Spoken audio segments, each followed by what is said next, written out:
파워미TV 김기주입니다. 오늘은 지난 두 편에 이루어서 연속해서 멜라토닌 3편을 찍어보도록 하겠습니다. 오늘은 노인성 및 불면 관련해가지고 여러 질환에 대해서 멜라토닌이 어떤 질환에 효과가 있는지에 대해서 검증된 연구 결과를 바탕으로 말씀드리겠습니다. 그럼 시작하도록 하겠습니다. 먼저 내용 시작에 앞서 이걸 찍다 보니까 멜라토닌 팔아먹은 거 아니라 생각하시는 분 있으실까봐요. 저 멜라토닌 관련해가지고 이런 회사랑 전혀 상관도 없고요.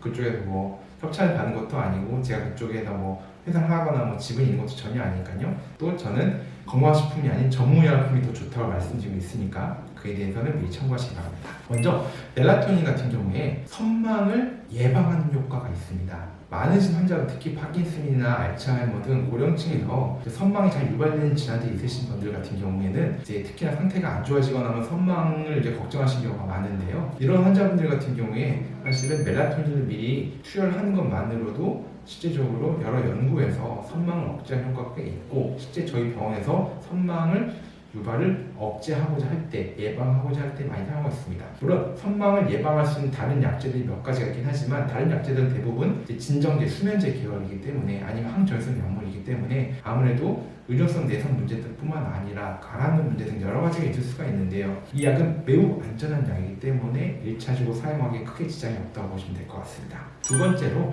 파킨슨 환자분에서 수면제로 사용할 때 1차적으로 고려할 수 있는 수면제는 바로 멜라토닌입니다.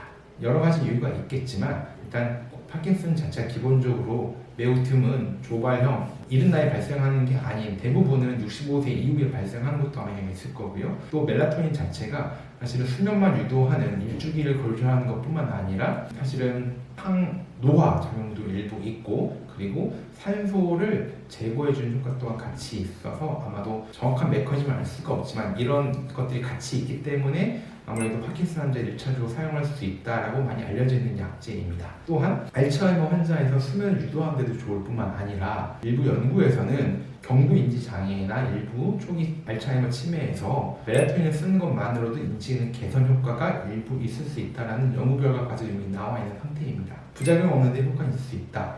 약도 그렇게 비싸지 않다. 저희 입장에서는 사용을 안 할 이유가 딱히 없습니다. 그런 장점이 있기 때문에 많이 사용하고 있다고 보시면 될 것 같고요. 그 외에도 수면 무호흡증이라고 해서 주무시다가 코를 크게 골다가 중간중간 숨을 잘 못 쉬는 증상이 있는 분들이 있잖아요. 이런 분들에 대해서 수면이 잘 안 될 때 일반적인 수면제를 쓰게 되면은 수면 무호흡증을 악화시키게 돼서 이거 자체가 추후에 장기적으로는 환자분의 해가 되는 가능성이 꽤나 있습니다. 근데 그렇다고 수면을 취하지 않는 게 몸에 당연히 좋을 리가 없고요.